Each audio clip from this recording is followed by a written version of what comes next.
semua yang dikasihi oleh Tuhan, damai sejahtera Allah beserta kita semua, apapun kondisi kita saat ini, musim apapun itu saya percaya Tuhan beserta kita. Jadi saya yakin kita akan mampu menghadapinya, amin. Sebelum itu saya mau menyampaikan bahwa Bapak Ibu Gembala tidak bersama-sama dengan kita hari ini karena sedang ada pelayanan di Surabaya. Oke Bapak Ibu, kita akan masuk ke firman Tuhan hari ini yang saya beri judul keadaan yang membahayakan. Ya, keadaan membahayakan. Saya akan bahas hari ini dan berharap Bapak Ibu bisa mengerti, menyadari bahwa kita seringkali masuk dalam keadaan yang membahayakan atau mengkhawatirkan. Ya. Dan keadaan yang membahayakan yang ingin saya bahas hari ini hanya dialami oleh orang-orang yang percaya. Ya. Jadi setiap kita yang ada di gedung ini hari ini, beribadah hari ini, bisa saja masuk dalam keadaan yang membahayakan ini. Kalau kita tidak menyadarinya, kalau kita tidak mengertinya. Itu sebabnya kita akan masuk dalam tema hari ini, keadaan membahayakan. Dalam chapter yang pertama saya akan membahas tentang apa keadaan yang membahayakan itu. Kita akan bahas di Wahyu 2 ayat 1 sampai 5. Jika kurang jelas Bapak Ibu bisa buka HP Bapak Ibu untuk lihat secara langsung dalam Alkitab. Dalam Wahyu 2 ayat 1 sampai 5 dikatakan demikian. Tuliskanlah kepada malaikat jemaat di Efesus. Inilah firman dari Dia yang memegang ketujuh bintang itu di tangan kanannya dan berjalan di antara ketujuh kaki dian emas itu. Aku tahu segala pekerjaanmu, baik jeripayamu maupun ketekunanmu. Aku tahu bahwa engkau tidak dapat sabar terhadap orang-orang jahat, bahwa engkau telah mencobai mereka yang menyebut dirinya rasul, tetapi yang sebenarnya tidak demikian. Bahwa engkau telah mendapati mereka pendusta dan engkau tetap sabar menderita oleh karena namaku dan engkau tidak mengenal lelah. Namun demikian aku mencela engkau karena engkau telah meninggalkan kasihmu yang semula itu. Sebab itu ingatlah betapa dalamnya engkau telah jatuh. Jadi hari ini Bapak Ibu yang mau saya bahas, keadaan yang membahayakan yang akan dan sering dialami oleh orang-orang percaya adalah keadaan di mana saat orang-orang percaya memilih untuk meninggalkan kasih yang semula kepada Tuhan. Jadi orang-orang percaya punya besar kesempatannya untuk meninggalkan kasihnya yang semula kepada Tuhan. Yang menjadi pertanyaan, bagaimana mungkin jemaat di Efesus yang kita baca tadi di Wahyu 2 ayat 1 sampai 5 meninggalkan kasihnya yang semula kepada Tuhan, sedangkan dituliskan mereka itu berjerih payah tadi. Mereka juga bertekun, tidak dapat sabar terhadap orang-orang jahat, bahkan dikatakan mencobai orang yang menyebut dirinya rasul, bahkan dikatakan sabar menderita oleh karena nama Tuhan dan tidak mengenal lelah. Jemaat yang begitu baik, adakah dari Bapak Ibu yang rela melakukan seperti jemaat di Efesus? Sudah berjerih payah? Sudah bertekun? Sudahkah kita rela sabar menderita oleh karena nama Tuhan? Sudahkah kita? Tapi sayangnya jemaat ini ditegur sama Tuhan, bahkan dikatakan betapa dalamnya engkau jatuh tadi di ayat sebelumnya. Karena engkau telah meninggalkan kasihmu yang semula. Yang jadi pertanyaan sekarang, di mana letak jemaat Efesus meninggalkan kasihnya yang semula? Kalau yang mereka lakukan semuanya terlihat sangat-sangat baik dan sempurna. Di mana letak bisa dikatakan jemaat ini meninggalkan kasihnya yang semula? Kalau jemaat yang sedemikian rupa saja meninggalkan kasihnya yang semula, apalagi kita? Jadi keadaan yang membahayakan itu saat jemaat atau orang-orang percaya meninggalkan kasihnya yang semula itu. Itu sebabnya kita akan belajar terlebih dahulu. Apa yang disebut meninggalkan kasih yang semula itu? Apa yang dikatakan orang meninggalkan kasih yang semula itu? Saya boleh bereksperimen Bapak Ibu? Saya izin untuk mengundang satu pasang, ya, satu pasang bukan satu orang, suami istri, ya, untuk maju ke depan, ya, untuk menunjukkan kasih yang semula itu seperti apa, biar Bapak Ibu ada gambarannya. Ada yang bersukarela untuk maju, suami istri Bapak Ibu ya. Nggak ada, kalau gitu saya tunjuk ya. Saya minta tolong Ijongwen sama Yeli boleh? Karena saya nilai pasangan yang romantis gitu ya. Boleh dijawab ya. Ada beberapa pertanyaan ya. Cuman 2 sih pertanyaannya. Untuk menunjukkan bahwa kasih yang semula itu seperti apa. Boleh dari yang perempuan. Oke. Ada beberapa pertanyaan. Yang pertama, hal apa yang pernah dilakukan pertama kali untuk bisa mendapatkan pasangan yang sekarang? Ya. Adakah hal konyol atau memalukan yang pernah dilakukan oleh sang suami? Ada nggak? Iya. Yang waktu pertama kali masih untuk merebutkan hati seorang Tante Yeli. Nah, pernah enggak? Kalau konyol sih kayaknya enggak sampai. Ya, oke. Konyol enggak sampai. Apa yang pernah dilakukan? Apel tiap hari. Ngapel setiap hari. Ngapelnya sampai hujan-hujanan pernah enggak? Pernah. Wah, pernah ya sampai hujan-hujanan ya. Film India katanya. Nah. Ada yang sampai hujan-hujanan. Oke.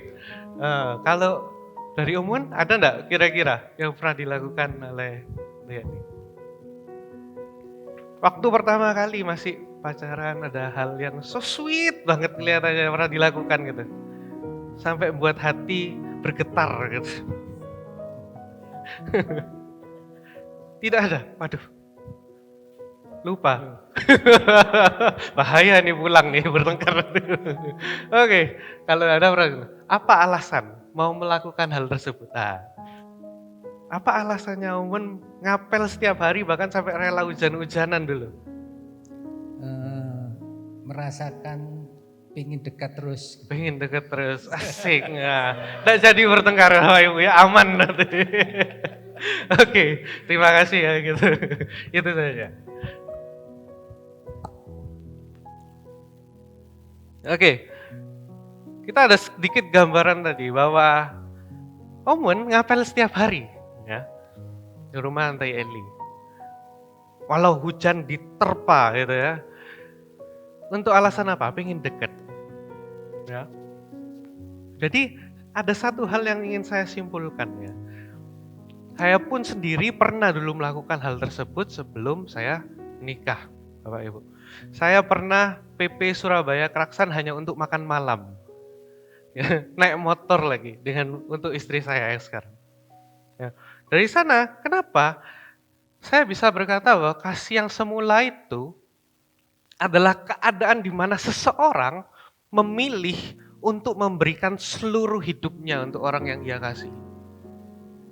Bahkan dia rela hujan-hujanan. Tidak peduli sakit, tidak peduli apa. Kok bisa ketemu?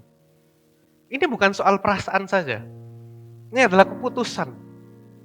Untuk bisa sama orang itu, aku mau kasih semuanya. Hujan aku rela. Badai tidak tahu. Apa kata nanti? Pokoknya kita rela kasih semuanya. Asal kita bisa ketemu pasangan kita. Itulah keadaan kasih yang semula itu. Rela memberikan semuanya, seluruh hidupnya. Itulah kasih yang semula. Yang jadi pertanyaan lagi. Di mana letak jemaat Efesus meninggalkan kasihnya yang semula? Padahal tadi dikatakan mereka berjeripaya, mereka memberikan semuanya kan. Terlihat memberikan semuanya. Mereka menderita buat nama Tuhan. Itu yang paling penting. Mereka terlihat memberikan seluruh hidupnya untuk Tuhan. Supaya lebih jelas lagi kita lihat dalam Matius 7 ayat 21 sampai 23. yang bunyinya demikian, bukan setiap orang yang berseru kepadaku, Tuhan, Tuhan, akan masuk ke dalam kerajaan sorga. Melainkan dia yang melakukan kehendak Bapakku yang di sorga. Konteksnya ini tentang jemaat, tentang nabi palsu Bapak Ibu ya. Jadi orang yang di dalam gereja yang melakukan demikian. Lanjut pada hari terakhir, banyak orang berseru kepadaku, Tuhan, Tuhan, bukankah aku bernubuat demi namamu? Dan mengusir setan demi namamu, dan mengadakan banyak mujizat demi namamu juga. Pada waktu itulah aku akan berterus terang kepada mereka dan berkata, aku tidak pernah mengenal kamu. Enyahlah daripadaku kamu sekalian pembuat kejahatan. Jadi perumpamaan ini sama kondisinya dengan jemaat di Efesus. Mereka melakukan banyak hal untuk nama Tuhan. Tapi dikatakan di sana, enyahlah dari kamu sekalian pembuat kejahatan. Kenapa?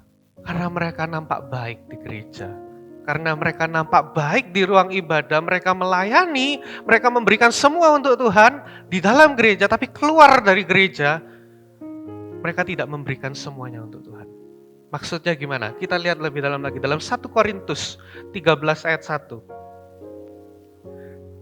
Sekalipun aku dapat berkata-kata dengan semua bahasa manusia, bahkan malaikat, tetapi jika aku tidak punya kasih, dikatakan di sana, aku sama dengan gong yang berkumandang dan canang yang bergemerincing. Sekalipun aku mempunyai karunia untuk bernubuat, aku mengetahui segala rahasia, memiliki seluruh pengetahuan, dan sekalipun aku memiliki iman yang sempurna untuk memindahkan gunung, tetapi jika aku tidak mempunyai kasih, aku sama sekali tidak berguna.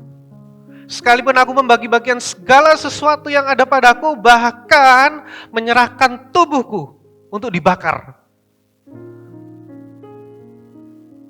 Bisa lihat Bapak, sampai menyerahkan tubuhnya untuk dibakar. Tapi Paulus bisa dengan gamblang mengatakan itu, tetapi jika aku tidak mempunyai kasih, sedikit pun tidak ada faedahnya bagiku.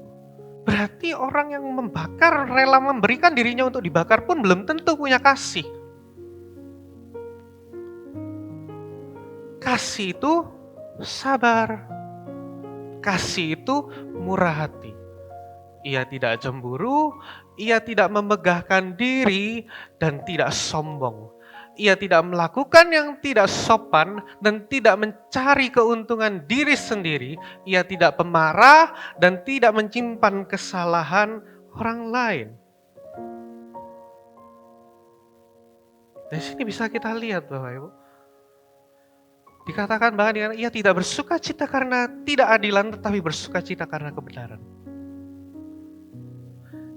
Jadi standar orang meninggalkan kasih yang semula itu bukan hanya saat seorang tidak melayani atau tidak bergereja, melainkan saat seseorang berhenti memberikan seluruh hidupnya untuk Tuhan. Kadang orang bisa bergereja, bisa mengangkat tangan di gereja, bisa melayani dengan baik, tapi tidak bisa sabar. Bergereja atau melayani, tapi hidup dalam perzinahan. Bergereja, melayani, tapi hidup dalam kebencian atau kepahitan. Bergereja, melayani sih, tapi hidup masih dalam ramalan atau adat yang menyesatkan. Bergereja, tapi hidup dalam keserakahan. Semuanya dimaui. Bergereja, melayani, mengangkat tangan, memberikan apapun buat Tuhan.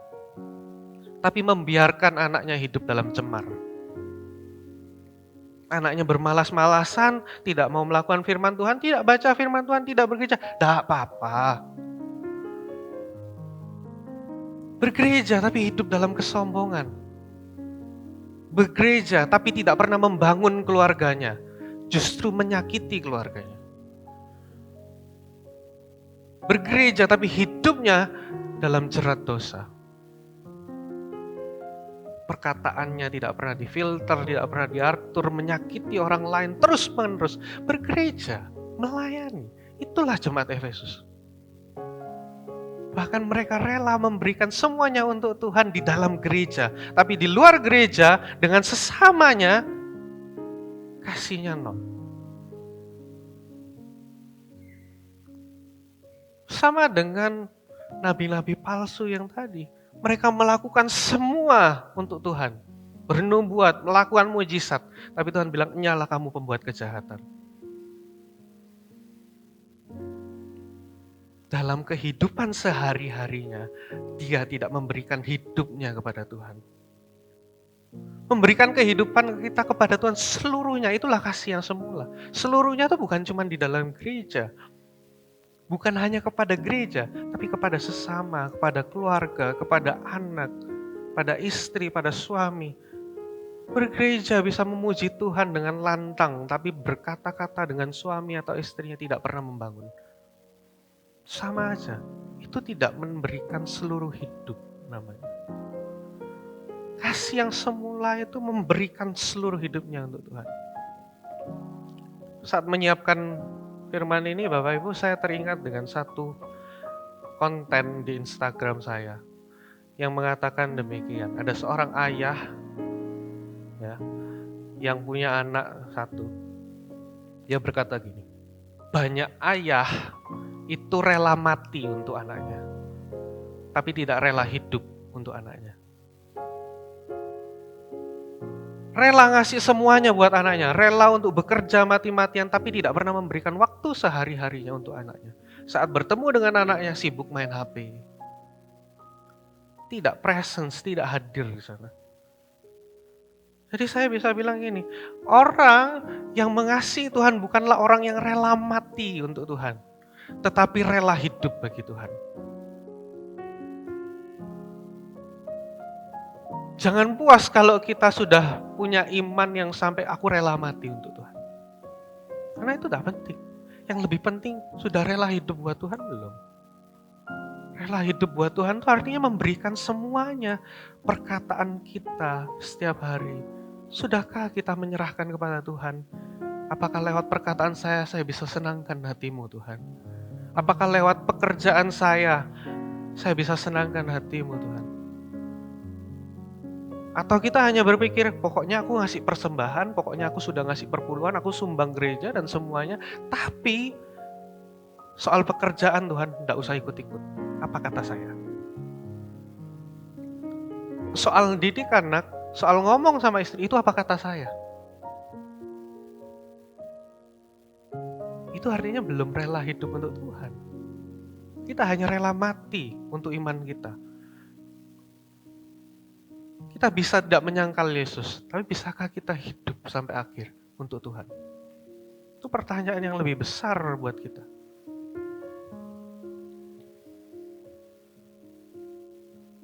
Karena meninggalkan kasih yang semula bukan hanya tentang rela memberikan diri kita. Untuk mati, untuk dibakar, bahkan tadi dikatakan 1 Korintus. Tapi bisa sabar, bisa murah hati, bisa tidak sombong. Itu kan perkara-perkara kecil. Artinya menyerahkan seluruh hidup itu melakukan perkara besar dan kecil untuk Tuhan. Semuanya dikasih. Bagaimana cara menyenangkan Tuhan lewat kehidupan sehari-hari. Lewat perkataan, tindakan, bekerja, berpikir, semuanya.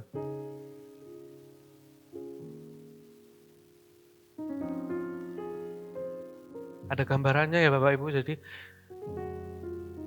jemaat di Efesus itu meninggalkan kasihnya yang semula. Bukan karena pelayanannya tidak baik, tapi hidupnya tidak baik. Lalu kita masuk ke selanjutnya. Dari mana letak berbahayanya saat orang meninggalkan kasihnya yang semula? Kan saya tadi bahas, ini adalah keadaan yang membahayakan. Di mana letak berbahayanya saat orang meninggalkan kasihnya yang semula? Di mana letak berbahayanya saat orang tidak memberikan seluruh hidupnya untuk Tuhan? Yang pertama, apa bahayanya? Saya tulis di sini, memungkinkan kita untuk bisa jatuh pada dosa yang lain dan dosa yang lebih dalam. sempat dibahas sama Ko Vanuel kapan lalu, ya. Kita akan lihat nanti, tidak butuh lubang yang besar untuk menenggelamkan sebuah kapal. Cukup dengan lubang yang kecil, kapal itu bisa karam. Dan itu yang dialami oleh jemaat di Efesus. Di Efesus ada Dewi Venus, Dewi Artemis, Dewi kesuburan. Mereka mungkin baik pelayanannya pada saat itu. Tapi ketika mereka berkompromi, mulai tidak memberikan seluruh hidupnya kepada Tuhan. Dengan tekanan-tekanan dosa yang demikian yang ditawarkan oleh dunia. Saya yakin mereka akhirnya jatuh. Buktinya gereja mereka hancur di terakhir. Di sana juga ada toilet umum, ya, yang kumpul jadi satu semuanya. Cewek cowok gabung jadi satu. Bayangkan. Mereka mungkin tidak jatuh dalam dosa ini waktu di awal-awal. Tapi saat mereka memilih untuk meninggalkan kasihnya yang semula, perlahan-lahan mereka akan terseret dan jatuh. Begitu juga dengan kita. Saat sedikit demi sedikit kita mulai melepaskan diri untuk meninggalkan kasih yang semula itu, memilih untuk tidak lagi hidup dalam kasih yang semula itu, perlahan-lahan kita akan jatuh ke dosa yang lebih dalam. Karena tidak butuh lubang yang besar untuk menenggelamkan sebuah kapal. Cukup lubang kecil aja pertama-tama. Iblis cuma butuh untuk membuat kita melepaskan diri kita untuk tidak lagi melakukan kasih yang semula itu. Bukankah suami istri juga demikian? Saat suami istri mulai tidak memberikan seluruh hidupnya untuk istrinya, mulai main-main, oh ini hobiku, mulai suka main hobi, istri mulai ditinggalkan. Pelan-pelan dari hobi, ketemu orang lain yang lebih perhatian. Dan akhirnya jatuh lagi ke dosa perselingkuhan. Dosa yang besar itu berasal dari dosa yang kecil. Makanya Tuhan dikatakan dalam Wahyu tadi, betapa dalamnya engkau jatuh. Bukan sedikit, bukan kecil. Tuhan bilang dalam jatuhnya. Saat seseorang mulai meninggalkan kasihnya yang semula, dia akan jatuh ke dalam dosa-dosa yang lain. Hidup dalam dosa-dosa yang lain. Jadi jangan tinggalkan kasih itu. Tetap serahkan seluruh hidup kita sepenuhnya untuk Tuhan. Sampai akhir. Kalau enggak kita akan terseret dalam dosa-dosa yang lain. Apalagi yang membahayakan, yang membuat bahaya. Menjauhkan orang lain dari Kristus. Saat seseorang meninggalkan kasihnya yang semula, mereka akan menjauhkan orang dari Kristus. Sedangkan di khotbah yang kapan lalu, kalau minggu lalu Bapak Ibu ingat, kita itu diciptakan untuk membawa orang atau dunia kepada Kristus. Ketika kita kehilangan kasih kita yang semula, kita bukan mendekatkan dunia pada Kristus, kita membuat orang jauh kepada Kristus. Ada perkataan yang bagus Bapak Ibu dalam buku yang saya baca, Bagaimana kalau kita tidak menginginkan Tuhan. Karena dikatakan gini, Allah itu paling dimuliakan di dalam diri orang yang mengasihi Dia. Perkataan ini sangat baik. Ketika seseorang tidak mengasihi Allah, Allah tidak bisa dimuliakan. Bagaimana bisa orang memuji Tuhan di sini, kita tampak baik di gereja memuji Tuhan, haleluya, angkat tangan, bahkan sujud, tapi saat di rumah kita mencampakkan anak kita, membiarkan anak kita. Perkataan kita di luar tidak difilter dengan baik. Bagaimana bisa memuliakan Tuhan? Tampaknya baik di gereja, tapi ketika di luar kita justru menyesatkan orang. Bukan membawa dunia kepada Kristus, tapi membuat mereka tersesat, lari dari Kristus. Banyak sekali gereja saat ini mendandani bangunannya, tata ibadahnya, agar orang-orang tertarik di sana. tapi membiarkan hidup mereka meninggalkan kasih-Nya yang semula. Gereja, banyak sekali gereja-gereja tidak peduli dengan orang di dalamnya. Bagaimana kehidupannya di luar. Jadi kita lihat di gereja-gereja besar saat ini, banyak sekali orang yang berdatangan sampai penuh overload gerejanya. Tapi ketika keluar dari gereja, isi mulutnya sumpah serapah. Minggunya ke gereja, Sabtunya dugem. Minggunya ke gereja, setiap harinya di sosmed omongannya tidak karu-karuan.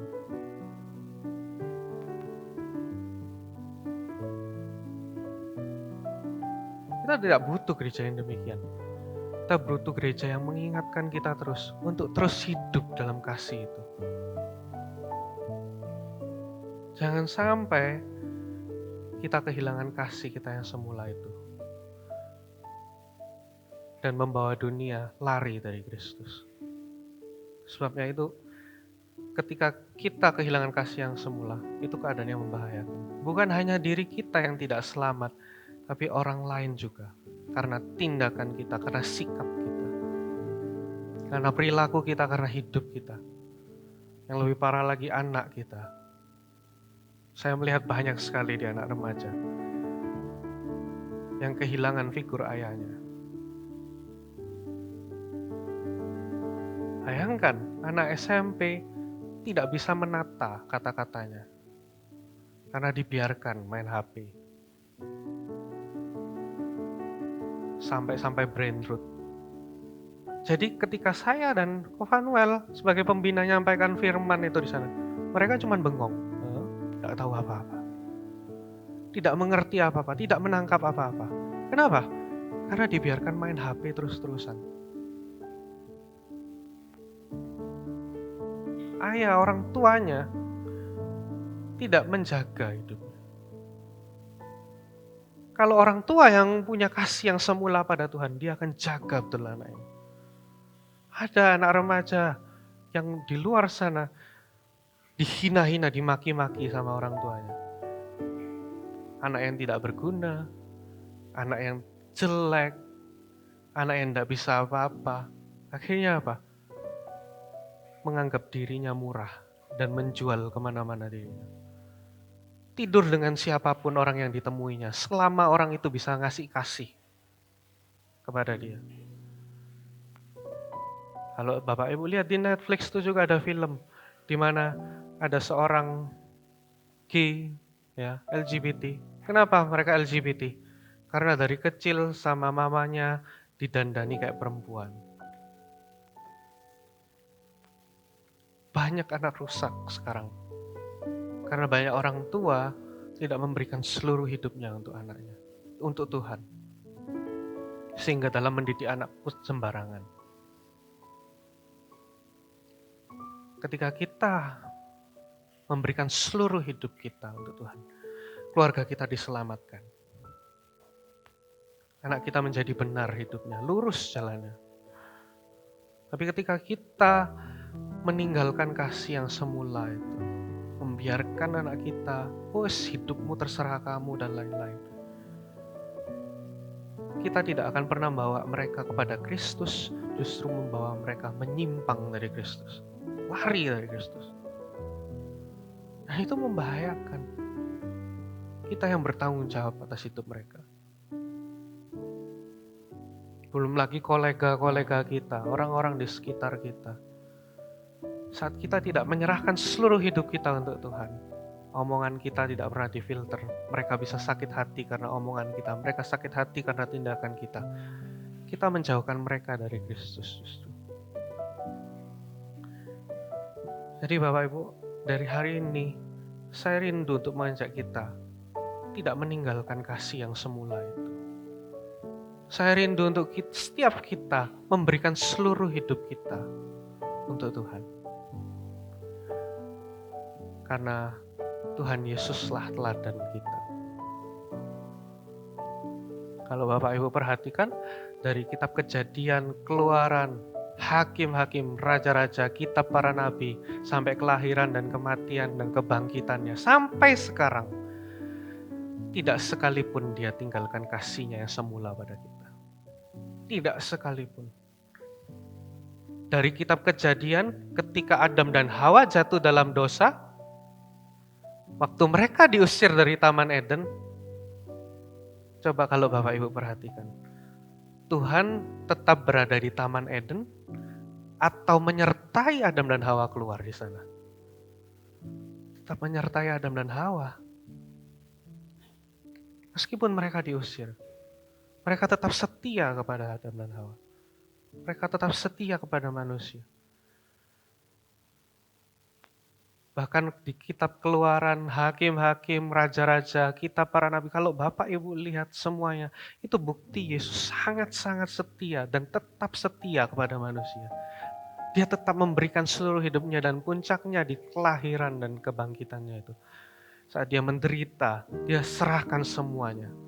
Bayangkan, dia serahkan seluruh hidupnya sampai terakhir. Yang semestinya kita yang tanggung. Dia kasih seluruh hidupnya, dia tidak pernah tinggalkan kasihnya yang semula itu kepada kita. Bahkan sampai detik ini, kalau kita bisa ada di tempat ini mendengar firman, memuji Tuhan, itu karena Tuhan yang setia. Karena Tuhan tidak pernah tinggalkan kasihnya yang semula pada kita. Dia tetap mau memberikan seluruh hidupnya untuk kita. Saya undang pemain musik untuk maju. Pertanyaan terakhir Bapak Ibu untuk kita semua, bagaimana keadaan kita? Masihkah kita punya kasih yang semula itu kepada Tuhan? Masihkah kita memberikan seluruh hidup kita kepada Tuhan? Atau hanya setengah-setengah? Tuhan, kalau di gereja aku kasih semuanya. Aku akan kasih yang terbaik sama Tuhan. Aku akan pelayanan, aku kasih waktu buat Tuhan. Bergereja, melayani. Tapi ketika aku bekerja Tuhan, aku tidak mau. Aku tidak kasih itu ke Tuhan. Ketika aku bekerja Tuhan, itu apa kataku? Curi-curi dikit-dikit, korupsi dikit-dikit, tak apa-apalah. Ketika aku berteman Tuhan, ketika aku bertemu dengan orang-orang yang aku kasih di keluargaku, di lingkunganku, itu apa kataku Tuhan? Tak usah atur-atur. Kalau ada seperti itu dalam diri kita, maka ayat di Wahyu ini, pesan yang Tuhan kasih ke jemaat di Efesus ini, juga untuk kita. Sebab itu ingatlah betapa dalamnya engkau jatuh. Bertobatlah dan lakukan lagi apa yang semula engkau lakukan. Jika tidak demikian, aku akan datang kepadamu dan aku akan mengambil kaki dianmu dari tempatnya, jikalau engkau tidak bertobat. Siapa bertelinga, hendaklah ia mendengarkan. Jadi saya harap Bapak Ibu kita semua hari ini tetap untuk memberikan seluruh hidup kita dalam keluarga, dalam suami istri, dalam pekerjaan. Kasih semuanya buat Tuhan.